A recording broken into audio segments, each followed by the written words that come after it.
التحليل تبعه موجود موجود بس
Hello, ladies and gentlemen, and welcome again to Syriana Analysis. I'm your host, Kevork Almassian. Thank you very much for tuning in to today's live streaming. I appreciate you all, whether you're watching the stream on YouTube, on Rumble, or on Ganjin World.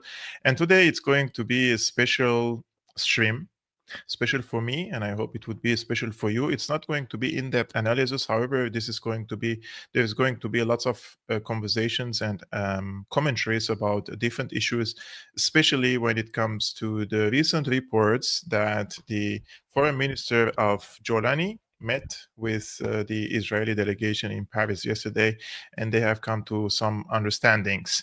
First of all, I would like to thank you all, guys, for tuning in, and also special thanks to our dear friend Red Access for moderating the live chat to create the environment for everyone to come and express their opinions, regardless whether you agree with me or not. That's why I would like to, for example, just mention, for example, someone comes and says, I'm Israel Chai. Okay, this is not a political conversation. If you're here just to troll, this is not a place for you. I would say you can go and spread your low IQ and low level commentaries on other YouTube channel. This is not a place for such comments. I don't want him to be banned. I'm just saying, if you have something important to say it. If you don't have something important to say, just listen and learn. So first things first, guys. During yesterday's show with our dear friend Tarek Chiril Amar, I brought the book of our dear friend William van Wagenen, Creative Chaos. This book is very important for those who want to understand the role of the Central Intelligence Agency, the CIA, in initiating, engineering the regime change war in Syria starting from 2011, and even before that, all the way to the regime change which happened in December 2024. This is your go-to book, let's say, to understand Syria, for those who are asking how. And how can I dig in and understand more about the Syrian case? It's difficult through the social media. It's difficult on the mainstream media, etc. Yeah, you have books, one of which is this. And at the beginning of this book, I just want to mention a few things about this book. For example, we have advanced praise for Creative Chaos. And in the advanced praise in Creative Chaos, I have praised this book. And I said, anyone interested in what a dirty war really looks like these days ought to hurry to, just a second, let me know if I'm, no, I'm not reading my own praise here. So this is my praise of the book. I've been documenting the Syrian crisis since it began in 2011. Initially, like many others, I was swept up in the excitement of the Arab Spring, hoping for political liberalization in Syria. However, as the crisis unfolded, my perspective shifted dramatically. It became clear that what was being portrayed as a revolution or a civil war rooted in domestic unrest was in fact deeply influenced by foreign intervention, aimed at destabilizing a multi-ethnic and multi-religious nation for geopolitical gains that favored US and Israeli interests in West Asia. It has taken me over a decade to unravel the complex web of covert operations and regime change operations orchestrated by the CIA and regional intelligence agencies, all of which were framed by the mainstream media as a, quote, democratic revolution against the tyrant Assad. Van Wagenen's book, Creative Chaos, provides a compelling and insightful examination of these US operations in Syria, challenging the conventional narratives endorsed by many Western analysts who often acted as extensions of intelligence apparatuses, legitimizing Washington's dirty work. The book is crucial in highlighting the US's role in instigating an Al-Qaeda-led insurgency against the Syrian government in collaboration with regional powers including Qatar, Turkey, and Saudi Arabia. Van Wagenen documents how self-proclaimed opposition activists and human rights groups, often funded by the US, obscured the Salafist and undemocratic nature of the so-called Free Syrian Army. This militia in reality served as a conduit for funneling billions of dollars worth of weapons to Al-Qaeda and its affiliates. If you are seeking a thought-provoking book that challenges mainstream narratives and delves into one of the costliest covert operations in CIA history, Creative Chaos by William Van Wagenen is an essential read. So the link of this book is in the description below. You can buy it from the US or from Europe. Both are Amazon links. Those are not, you're not going to pay anything extra, but those are affiliate links, which means if you click on them and you buy the book, I will just get a commission on the profits from Amazon and not from you. Now, there is also something very important in this book, and this is the foreword. And I'm very humbled and very grateful for William to choose my foreword, basically, as the beginning of this book. So this is something very important for me. It means a lot. So I wanted to read to you what I have written for William and what he published in his book. As a third-generation descendant of Armenian genocide survivors, I was raised in a deeply politicized environment where the memory of that atrocity was ever present. In my community, the younger generation is continuously reminded of the horrors of the genocide and taught the importance of resilience and survival. This upbringing instilled in me a strong sense of justice and a desire to contribute to a fairer world. It is, perhaps, one of the reasons why I became so deeply engaged with the Palestinian struggle for freedom, following the Second Intifada closely and being profoundly affected by it. However, the pivotal events that truly shaped my political perspective were the US invasion of Iraq in 2003, Israel's invasion of Lebanon in 2006, and the onset of the regime change war in Syria in 2011. What few people know is that in 2011, I initially viewed the Arab Spring and the protests in Syria through a different lens. During the early months of the crisis, I was cautiously optimistic, hoping that the protests might lead to positive political change. With the background in international relations and diplomacy and the specialization in Middle Eastern politics, I believed that political liberalization could be a step forward, both for Syria and for the broader region. Like many, at the time, I was influenced by the coverage of Al Jazeera, which held considerable credibility, particularly in Syria. I even supported the return of the exiled opposition figure Haitham Mannar, believing he could play a role in a peaceful transition of power. However, my perspective shifted dramatically after the Jisr al-Shughur massacre in June 2011, when 120 government personnel were brutally killed by elements of the so-called unarmed opposition. This event marked a turning point for me. I began documenting the atrocities committed by the sectarian insurgents and soon realized the stark contrast between the political rhetoric presented on television by well-dressed politicians and the actual goals of these insurgents, who seek the establishment of an Islamic caliphate. The unfolding violence and sectarian motivations brought back the painful memories of the Armenian genocide, which my family had passed down through generations. Hearing about such crimes was one thing, but witnessing similarly horrific acts in real time on smartphones was a chilling wake-up call. Compounding the realization was the blatant involvement of foreign powers. The same forces responsible for the oppression of Palestinians and the occupation of Iraq, now supporting the insurgents in Syria. This prompted me to question the motives of these so-called friends of the Syrian people. Could the very powers who had a hand in oppressing Palestinians and Iraqis truly have the best interests of the Syrian people at heart? It didn't take long for me to reach a conclusion. From that moment on, I knew where I stood, and that decision has shaped my path ever since. And at the last pages of the book, our dear friend William van Wagenen, who has been on this show several times, and I will have him on this show to discuss his book, of course, under the right circumstances. I will tell you later why.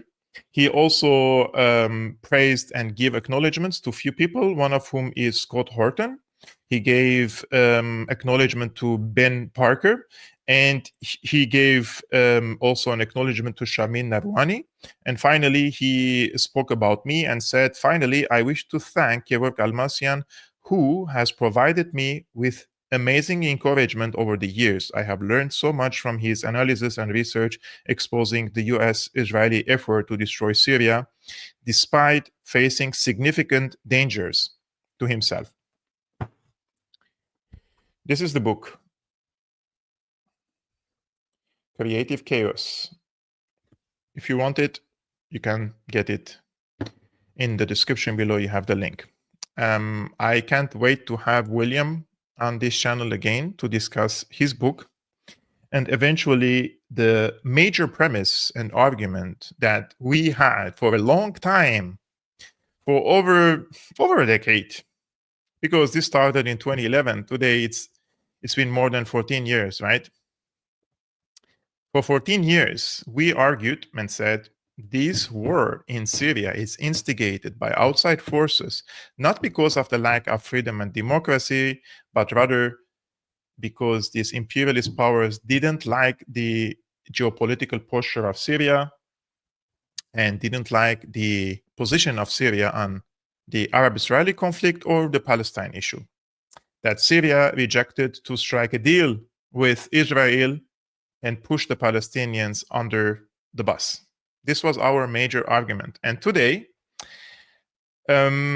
surprise, surprise, we, the conspiracy theorists, we, the Assadists, we, the people who were accused of getting paid by Assad and others, don't laugh about that because it's sad. We turned out to be true. So yesterday, on the 19th of August 2025, the foreign minister of Abu Muhammad al-Julani, Assad al-Shibani, he flew to Paris and he met with an Israeli delegation. And not only that, for the first time, this Syrian state TV, state-owned outlet, Sana, they confirmed and said that Assad al-Shibani is in Paris, and they issued a confirmation that Assad al-Shibani is talking to Israel in Paris. So Julani's foreign minister held meeting with an Israeli delegation in Paris on Wednesday. This is from the Times of Israel. The Syrian state-run news agency reported the talks were brokered by the United States, which has been pushing for Syria and Israel to normalize relations. The Sana news agency said Assad al-Shibani met with Israeli officials to discuss de-escalating tensions and restoring a 1974 ceasefire agreement. The talks resulted in, quote, understandings that support stability in the region. These talks are taking place under US mediation as part of diplomatic efforts aimed at enhancing security and stability in Syria and preserving the unity and integrity of its territory, the statement added. And this meeting was attended by the Strategic Affairs Minister of Israel, Ron Dermer, who is a top aide to Benjamin Netanyahu, and also attended by U.S. envoy to Syria, who is also the ambassador of the U.S. to Turkey, Tom Barak. Now, a senior Trump administration official who rejected to disclose his name, he told the Times of Israel that U.S. President Donald Trump outlined, quote, vision of a prosperous Middle East that includes a stable Syria at peace with itself and its neighbors, including Israel. Adding that we want to do everything we can to help achieve that. Okay. So Israel stepped up its intervention when violence erupted in Syria's southern Suwayda province last month between Bedouin clans and government forces on one hand and armed groups from the Druze religious minority on the other. The conflict that then prompted airstrikes against Syrian forces by Israel in defense of the Druze before a truce mediated by the US, Turkey, and Arab countries halted most of the fighting. If you remember, these attacks against the Druze community in Suwayda started only one day after Julani returned from Baku, and there he met with Israeli security officials. So there is the theory that he was there and he misunderstood the Israelis and he went to capture Suwayda to his centralized government. I don't buy that at all. As I mentioned in previous streams, I believe that Julani is playing balls with Israel. And this was a necessary move from Julani to move against the Druze in Suwayda in order to commit massacres against them, ethnic and religious motivated massacres against them, in order to push the Druze closer in the arms of Israel. And this is what happened, basically. It worked miraculously. Bring an Al-Qaeda regime to Syria, urge it to commit massacres against the religious and ethnic minorities, and then these religious and ethnic minorities would say, I would accept the shaitan, basically the evil, whoever comes, but I want to be alive. I don't want to be killed by the Julani regime. This is what they have done. They have played a psychological operation against the Syrian people, and they were successful. So now, last week, some of the Druze in Suwayda, they demonstrated in what is called the Freedom Square or something, and some of them raised even Israeli flags. And this is all calculated. This is all calculated. And why they want to do that? Because Julani, to begin with, he is an American intelligence asset. He came to Syria to implement this agenda. And once he came to Syria and committed these massacres, and the Israelis will come and present themselves as saviors of the ethnic and religious minorities in the country, but not out of love for them, but for geopolitical reasons that I'm going to explain to you today. So, though the fighting has largely calmed down, Julani forces have surrounded the city of Suwayda, named after the province, and the Druze have said that little aid is getting in. They describe the situation as a siege. Barak, the US envoy brokering the Israel-Syria talks, met Tuesday in Paris with Israeli Druze leader Sheikh Mofa Tarif. In a statement on an excellent meeting, Tarif said the Druze want American assistance with an end to the blockade and humanitarian aid for the people there. The return of the Druze who were kidnapped during the fighting, as well as American assurances of Druze security. So Barak went on X and he said that he had a warm and informative meeting with the Druze leader, and they talked about Suwayda, on how to bring together the interests of all parties, de-escalate tensions, and build understanding. So while the Druze in Syria have historically been wary of Israel, an increasing number are now open to seeking Israeli assistance. I wonder why is that? Hundreds demonstrated in Suwayda on Saturday to demand the right to self-determination for the Druze minority, with some protesters waving Israeli flags. Videos and photos of the demonstration circulating on social media sparked outrage from many other Syrians who accused the protesters of being traitors. Now, this is something, of course, the Julani regime cooperates with Israel. They meet with Israel. But if the Druze independently, let's say, communicate with the Israelis, they're traitors. But there is also something very important. Why is it always the collaboration is as if it's exclusive with Israel? I mean, why a collaboration with Turkey is not considered also treason? Is Turkey a Syrian nation? No. Isn't Turkey an occupation force in Syria? Yes. Hasn't Turkey supported the terrorist organizations in Syria? Yes. Hasn't Turkey committed genocide in the past? Yes. So why is it always, it's only about Israel that the people aren't allowed to deal with? And I'm not justifying that at all. But we have to speak about these double standards. Turkey is also an imperialist power in the region. It's the largest NATO army in the region, and they have destroyed Syria more than what Israel could do.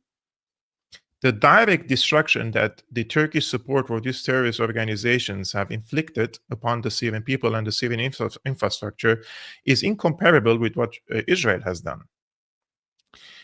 I think that should be clear for everyone.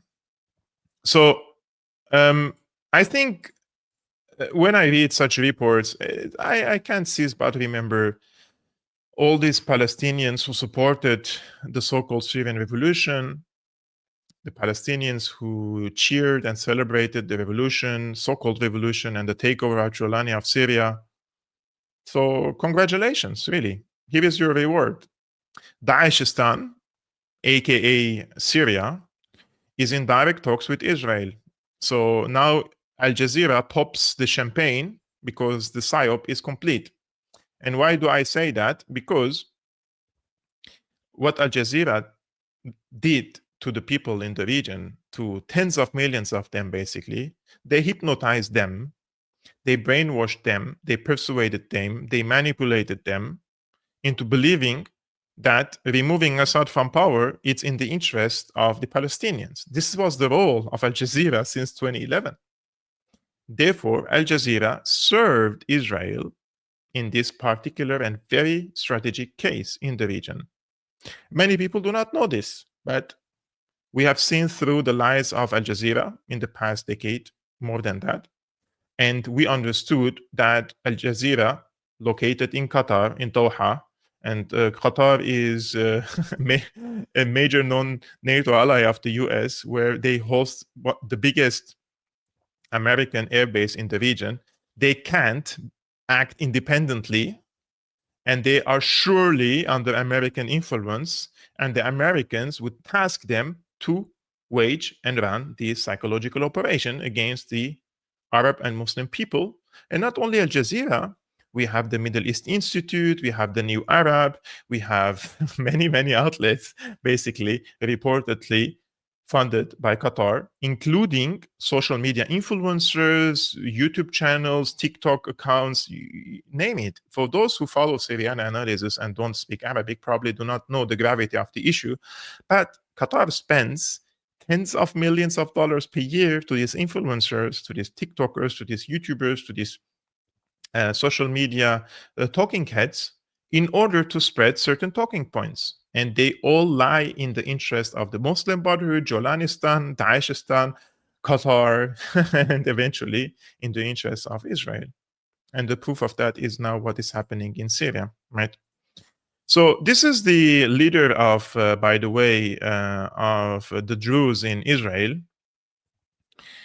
Israeli Minister for Strategic Affairs has brought Druze cleric Mofa Tarif to Paris as he meets with Syrian Foreign Minister Ahmad al-Shibani, Assad al-Shibani, and US Ambassador Tom Barak. The reason for this is because Israel wants an agreement on establishing a corridor from Israel to the city of Suwayda in southern Syria to provide aid to the Druze community. Barak must find a way to square US and Israeli policy. So, you know, all these experts on Syria like Joshua Landes and the rest, they always dismiss our arguments. They always do not amplify our analysis. They don't like or share what we say. And then a few weeks later, a few months later, when things become so clear, they start saying, this was about a corridor. The entire project of committing massacres against the Jews, when Julani comes from Baku, meets with Israeli officials and wages an attack against the Jews in Suwayda, was to create the conditions for this corridor. Now that the Jews say we no longer want to be part of Syria, they start raising an Israeli flag because of these massacres. Before these massacres, was it possible for any person in Suwayda to raise an Israeli flag? No. But they put them at gunpoint. And if you remember one of the videos, which I couldn't show you, but I spoke about it in previous streams. These Julani thugs, they at gunpoint, they ask an old Syrian Druze person if he is a Druze or a Muslim, and he said, "Brother, I'm Syrian." And he said, "What do you mean you're Syrian? What does Syrian mean?"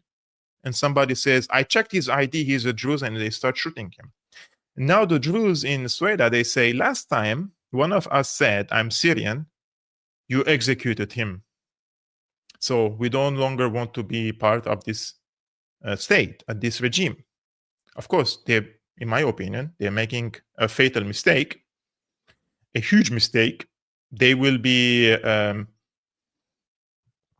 used by Israel in this geopolitical conflict in the region, and this will increase the tensions between the Bedouins and sectarian terrorists in the Julani army against the Druze. And probably Druze in other areas in Syria would be persecuted, of course. However, what I'm saying is the PSYOP has been successful. The attack was planned against them in order to bring the Druze community and shift their opinion into saying, we no longer want to be part of Syria, we want to be part of Israel. So I want to look, Habibi, if you don't know how to discuss anything, don't come and make idiotic comments here. You know, this channel is for respected people. What I'm saying here, even if the Druze had historic relations with Jews, everybody had historic relationship with Jews. Arabs have historic relations with the Jews. The Assyrians and many other ethnic and religious people in the region, groups in the region, have historic ties with the Jews. Everybody has. That doesn't mean that the people accepted to be part of Israel. Now, because of these massacres, if you understand English, because I'm talking English to you, because of these massacres, they are now saying that we don't no longer want to be part of Syria. This is a national issue, which means that they want to change their borders and be part of Israel because of these massacres, right? So these massacres were designed to push the Jewish community into the arms of Israel. That's what I'm trying to say. So please understand me well. And this has been reported for a long time. I spoke about this corridor that Israel wants to open in Syria, but this is a Kurdish website, which of course they have no issue with Israel as well. This is a Rojava network. They also want to establish their own entity in the eastern shore of the Euphrates, just like the Jews trying to establish their own independence here in the south of Syria. And they say, leaked report reveals secret Israel-Druze pact to establish independent Suwayda with US backing and possible Kurdish-Druze alliance. Leaked information says a meeting was held recently at the headquarters of the Northern Command of the Israeli Defense Forces. The meeting included representatives of Prime Minister Benjamin Netanyahu, officials from the Israeli army, and several Jewish community leaders from Israel and from Suwayda province. They discussed urgent mechanisms to support Suwayda international projects and open humanitarian crossings between Tel Aviv and Suwayda after the horrific massacres recently committed there by HTS terrorists led by Julani's regime. Main decisions of the meeting. According to the leaked report, Druze leaders agreed to declare Suwayda independence under a political system similar to Cyprus. Israel promised to support this project politically, militarily, and economically, and to push for gradual international recognition. Netanyahu personally confirmed in the meeting that Israel would back this plan in the UN Security Council. So what are the part of the agreement? What are the parts of the agreement? Formation of a local defense forces from Suwayda residents, trained and armed under Druze officers and Israeli Druze officers. Full logistical and intelligence support from the Israeli army, protection of Druze areas against attacks from HTS regime, investment in advanced solar energy projects to provide electricity independent of Damascus. These projects would be managed jointly by Israeli experts and Druze investors. So if you see this area, those areas that are overwhelmingly populated by the Druze, there is still a big geographical area here, which is Daraa and Quneitira, which are not inhabited by the Jews. So what is Israel going to do to ethnically cleanse everyone here, the Arabs, the Muslims, the Shias, I don't know, the rest from this area in order to open a corridor? Or are they going to open a corridor on the borders between the Golan Heights to Suwayda? I don't really know. But if we check the David corridor, again, just for us to understand the map of the map that we are discussing. So this is the David's corridor, basically, or what they are trying to establish. As you see, if this is what they are preaching, then there has to be an occupation of Israeli occupation forces from the Golan Heights in Daraa all the way to Suwayda in order to open this corridor between the Golan, Quneitira, Daraa, Suwayda, and then go all the way to Al-Tanf border crossing here where the American occupation forces are stationed, and then open this corridor to the Kurdish-held, or what is called the Syrian Democratic Forces on the eastern shore of the Euphrates. And when they do that, or if they do that, then the Israelis and the Americans will have a presence in the eastern shore of the Euphrates, and from here they will project their hegemony on southwest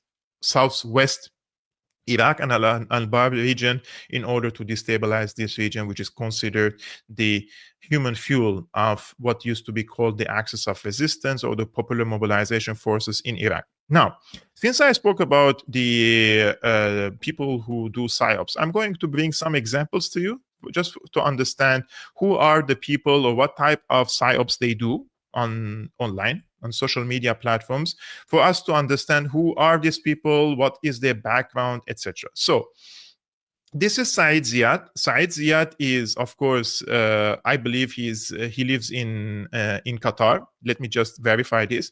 Said Ziad. So Said Ziad. He writes for Al Jazeera, of course. Yeah, so he is in Qatar, of course. So he is under the influence of the Qataris. And he says on the 8th of December 2024, after the removal of Assad, that تحريرها كلها ممكن. In Arabic means now its liberation, the entirety of its liberation is possible. And he means Palestine. So after Assad is gone, he says that now the liberation of entire Palestine is possible, right?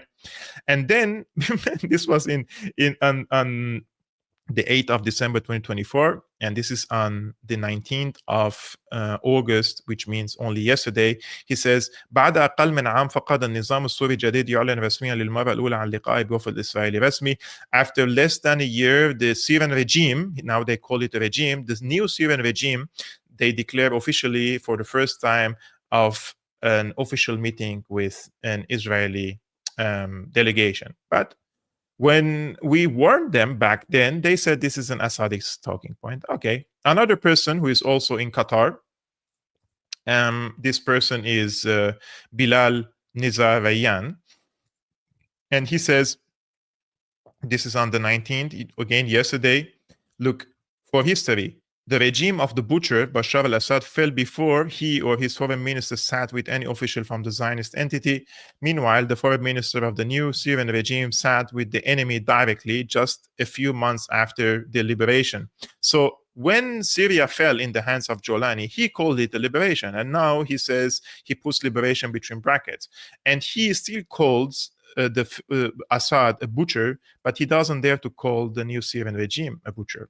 Those are the people who manipulate and confuse the Arabs, and they have huge following, right? Those are not just ordinary people, they have huge following. And this guy is from Gaza, of course, but he lives in Qatar. And they just continue spreading these talking points in order to confuse the people. Another one who he blocked me for a long time, I don't know why, we have never interacted. He says, who issued a fatwa to the people permitting sitting with Zionist ministers, and who allowed them to do so? Who legally permitted them to sit with the occupier of the land and the violator of honor? Well, Habibi, you pushed for this.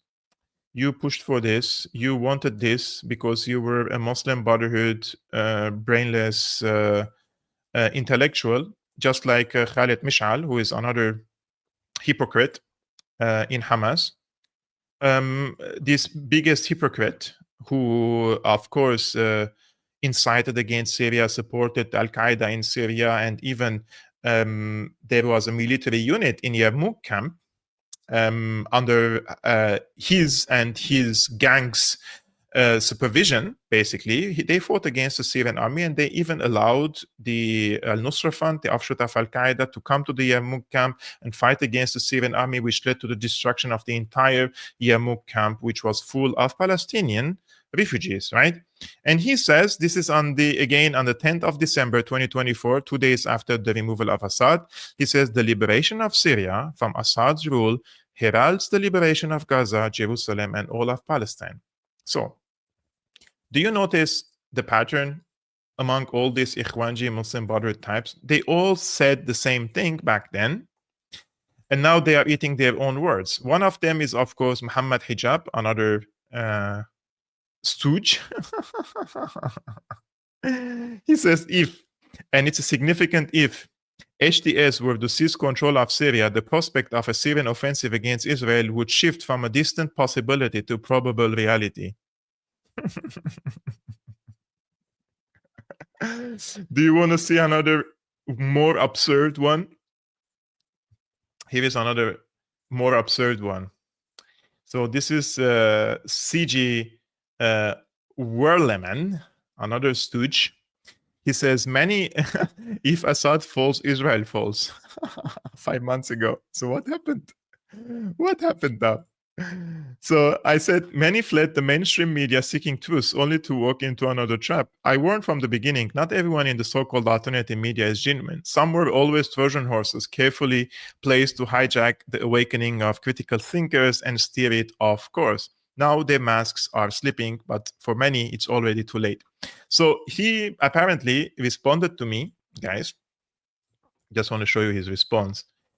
So he says, you have been identified as one of the biggest manufacturers of this information about Syria.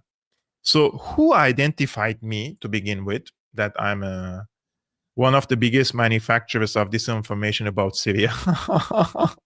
So what is the source of this? Who are the people who say that I manufactured this information about Syria? And if I did, what are these disinformations, Habibi? So is he referring to, because he just posted a random flyer here, and the sources is Anadolu Agency, Erdogan-funded agency, TRT World, which is Erdogan-funded agency, Reuters, so, very credible, BBC, very credible, Watan News, which is under Julani rule, and the Washington Institute. Are those the sources that he is referring to, that they identified me as one of the biggest manufacturers of this information about Syria? So look at the comments. I mean, even on his own page, people tell him, like, unlike you, he actually brings evidence instead of using unreliable graphics and conjecture. You are a grifter who tries to appease to Islamists, and the worst part is you're not even informed about most of the stuff you are reporting. Kevork is 1,000 times the journalist you are. Thank you, brother. I like your comment. CG, you have been an absolute loser compared to Kevork. Kevork doesn't bite at the tip of jihadists, nor does he pander to low IQ individuals such as yourself. You wish you had half of his integrity. Thank you, brother. I don't know who you are, but I love you. It's interesting how you never comment on lack of support for Palestine from Turkey and how almost daily Al-Shara is begging Israelis to normalize relations. Didn't you tell everyone the new Syrian regime was going to be good for the Palestinians? You lied about the access, never told the truth about Turkey, sold out Palestinians, and pretended that the new regime in Syria will help Palestine, while in reality, the only thing they have done so far is beg Israel to normalize relations with them. So, those are the people, some of the people who have manipulated the people for a very long time. And it's really surprising to me to see that a CG Werleman or whatever, the watermelon, he has lots of followers on YouTube and lots of views. I wonder if the algorithm is giving him a preferable treatment there, or does he really have a genuine following? And I truly would be surprised to see that tens of thousands, hundreds of thousands of people are still believing his crap. because people are not stupid, they can see the sequences of events, and they can see if somebody has lied a year ago and then his lies have been exposed a year later. You can lie today and maybe some people would believe you, but then a year, 2 years later, a few months later, when people notice that you have a track record of misleading them, they will wake up. Yes, he also attacks many of the pro-Palestine people. That's true. I have seen him attacking Hezbollah, seen him attacking the Ansarullah, Yemen, Lebanon, and so many other people, and wishing that Israel would destroy Ansarullah. I don't know. So now that this meeting happened in Paris,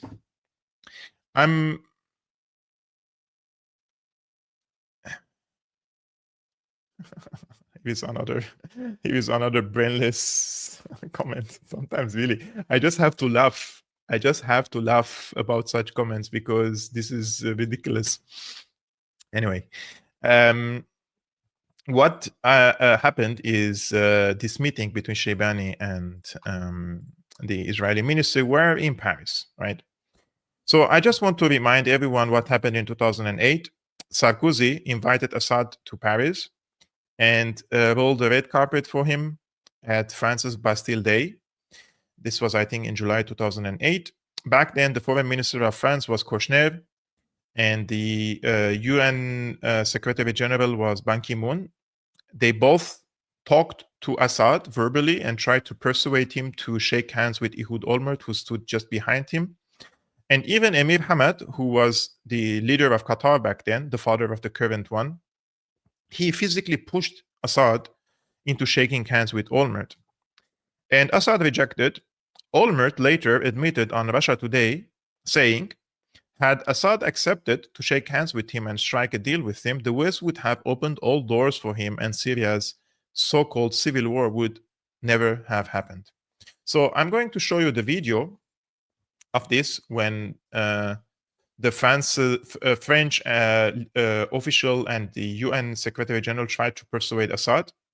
And then check how Hamad bin Jassim, the Emir of Qatar back then, tried to push Assad into the arms of Ehud Olmert. Il est presque devant lui. Hein. À 2 mètres de gauche de Olmert, tu vois pas? Il y a 3 personnes en cause. Allez, grouille, hein, regarde là. Here, the foreign minister of France, he is convincing Assad, as you can see here, to shake hands with Ehud Olmert, and Assad is saying something to him. Il y a 3 personnes en cause. Allez, grouille, hein, regarde là. Tu vois là, la femme avec la jaquette rouge. Aïe, aïe, aïe. Look, Olmert starts coming closer and closer and closer to Assad. Vas-y. C'est ce qu'on attend. Look. He turned his back. C'est tourné Assad. Yeah. Oh, he's running away! He goes to Emir Hamad and Ban Ki-moon. Ah là. Moubarak.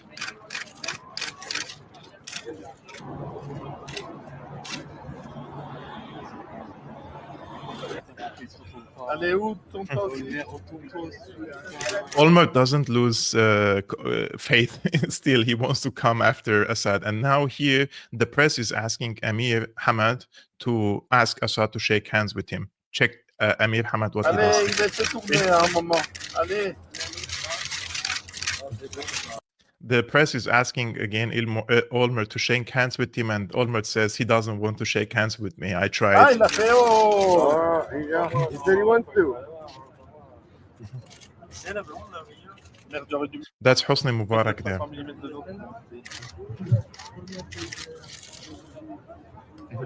Que Moubarak, il va t'apprendre. He's leaving. Aïe, quel scénario. Here we go. Ah, maintenant il l'a vu. Ah, il s'est marié. Ah, c'est vraiment une partie d'échecs, ça. C'est dingue. Joli pif passe. See, he stood by himself there and he didn't shake. And now some people, first of all, I will show you a video. Afterwards, I will ask you a question. This is Ehud Olmert himself on Russia Today. And this is translated into English. He says, if Assad made peace with Israel in 2008, Syrians wouldn't have suffered from the civil war because I would have opened the gates of Washington and Europe to Assad. This would have prevented the civil war. Let's first watch this video. وأعتقد أن ذلك كان أكبر خطأ ارتكبه بشار الأسد في حياته. لو أنه عقد السلام معي في كانون الأول 2008 لما عانوا من الحرب الأهلية، لأنني أعتقد لو أنه عقد السلام مع إسرائيل وأنهى العداوة بينه وبين سوريا، كان هذا سيجعل سوريا دبلوماسيا مرتبطة بإسرائيل مع سفارات وعلاقات تجارية وفتح الحدود. كان ذلك سيفتح البوابة إلى واشنطن وأوروبا. ويمكن أن أقول لك أن الرئيس بوش قال لي وأقتبس كلامه، كلام الرئيس جورج دبليو بوش: أريد أن يعرف الأسد أن الطريق إلى واشنطن تمر من القدس. فلو عقد الاتفاق بين إسرائيل وسوريا لفتحت أبواب واشنطن له مع الرئيس بوش، والشيء نفسه عن أوروبا. هذا كان غير الأوضاع في سوريا تماما، وكان منع حدوث الحرب الأهلية. So, the path to Washington passes through Jerusalem. This is what he said, according to George Bush. And if Assad made peace with Israel in 2008, Syrians wouldn't have suffered from the civil war because Ehud Olmert would have opened the gates of Washington and Europe to Assad, and this would have prevented the so-called civil war. Now, do you think that is the case? Do you think that if Assad shook hands with Olmert and he struck the deal with him, that this so-called civil war, which is creative chaos, which is an engineered CIA insurgency against Syria, would have been prevented? Do you think that is the case? Or this type of deal would have postponed an insurgency against Assad? I'm really genuinely interested in your thoughts, because some people nowadays, they come to my profile, for example, after I posted about this story that happened in 2008 and Assad rejected to shake hands with him. Some people say, I just want to, I'm trying to find this comment. Anyways, they say hundreds of thousands of people dead, hundreds of thousands of billions of dollars in debt, and the country is gone and destroyed, and Assad left the country anyways. Was it all worth it? I am not able to answer to this question. You answer me and tell me your opinion. Should have Assad made a deal with Israel in 2008 or in 2011 when the insurgency started? Was it worth it to fight this fight? Was it worth it to try to repel this terrorist attack against Syria?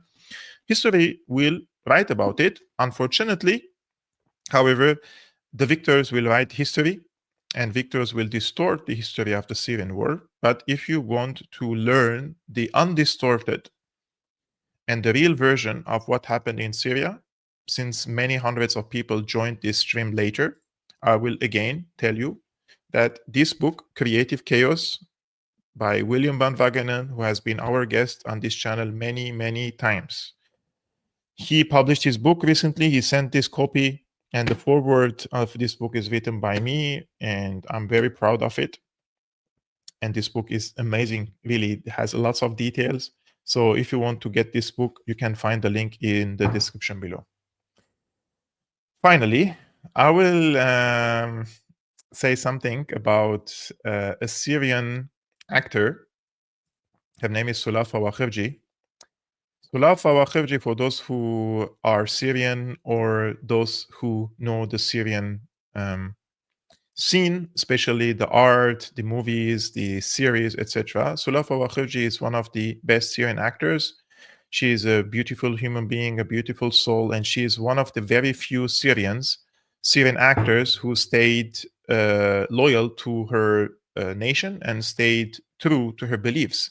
many other actors and artists. They claim to be patriotic and this and that, but once the regime change happened, they started waving the so-called revolution flag, and they said we were from the beginning with the revolution, but we couldn't speak because we were in Syria and this and that. But this woman, she stayed true to herself, and she continues to speak the truth about what happened in Syria, something that is very rare nowadays among the Syrian people, especially among the so-called intellectual and famous people. And she wrote a poet here, a poet or poem, a poem here, and this is in Arabic. And I translated this through AI, her words and her beautiful poem. She says, I love you. And each day, each passing hour lifts me higher on the ladder of longing toward you. I love you in your north and south, your east and west. I love you whole, not broken, not diminished, in every border, corner, curve, and gesture. I love you brimming with tenderness and grace. Even in your draft, I love you. In your godness and in your failings, in your rising and in your ruins, in your wisdom and your blindness, in your truth and in your dream. I love you. And with every heart that still loves you, I love you. I will not close my eyes to your scars, your stumbles, the corruption of some of your children, the injustice that bleeds through your streets. And yet, I can love you back to yourself. I can guard you, shelter you, shout down the voices of evil, gather your wounds in my hands, and hold close the vision of your noble ones, your great ones, your faithful ones. I bow to the strength of your sons, to their beauty, their faith, their honor. And I wake each morning blessed to be of you, to be within you. They call me a dreamer, a romantic, too full of feelings. But what harm is there? Is it not better than becoming savage, forgetting beauty, forgetting life, forgetting the flame of spirit still burning, and digging only through the rubble of ugliness? No, I dig among the ruins for a soul still alive. They dig only to count the dead, to turn grief into headlines. I see a child's toy left behind. He is gone, but it remains, and I smile. I see an old man's rosary, beads spilled wide, and I kneel to gather them. A father's book, its title a whisper of who he was, a mother's album. Each photo a world. She's gone, but the images remain as my own mother's did. While they argue above the bodies, tearing apart the little that remains, I will see beauty in God though they call me a heretic. I will see beauty in my homeland, though they call me naive. I will see beauty in my people, though they wrong me. I will see beauty in the roof, still standing above me, for it is held by the hands of my kin, and I will keep beauty alive in my soul, for my soul is Syrian. Salah Fawakherji. Very happy to see that she responded. She said, thank you so much for your interest and wonderful translation.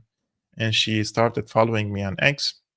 I said, sweetheart, you are a respectable and honest person, not like the chameleons or the chameleons and those who deceived us all these years.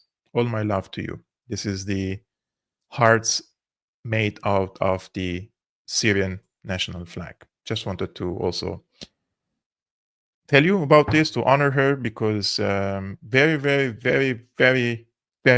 few people, unfortunately, have kept their dignity and preserved their integrity like Salah Fawakherji. So all the love to her. Guys, this would be almost the end of our live streaming today. I will definitely do another stream today. I may do a stream about answering your questions tomorrow. unless something important pops up geopolitically, so we could speak about that. But for now, I'm intending on doing a Q&A tomorrow. I would like to thank our friend Sevak, Habibi. We are glad to have you, Kevork Jan. The truth is always difficult to say. That's so true. It's not difficult only to say, it has lots of repercussions to say the truth. And once you tell the truth, you will have lots of headaches, believe me. But some people cannot just ignore the injustices, so they speak out loud. And very much thank you, dear friend Red Access, for moderating the live chat again. And thank you so much, guys, every one of you, for tuning in to today's stream. If you liked this stream, the simple thing to do is just thumbs up, like this video, subscribe to this YouTube channel. And if you like to support the independent work I'm doing, you can become a patron, patreon.com/Syriana Analysis, or there are different means in the description below. And I will see you tomorrow. Peace be upon you, upon your families. Salam.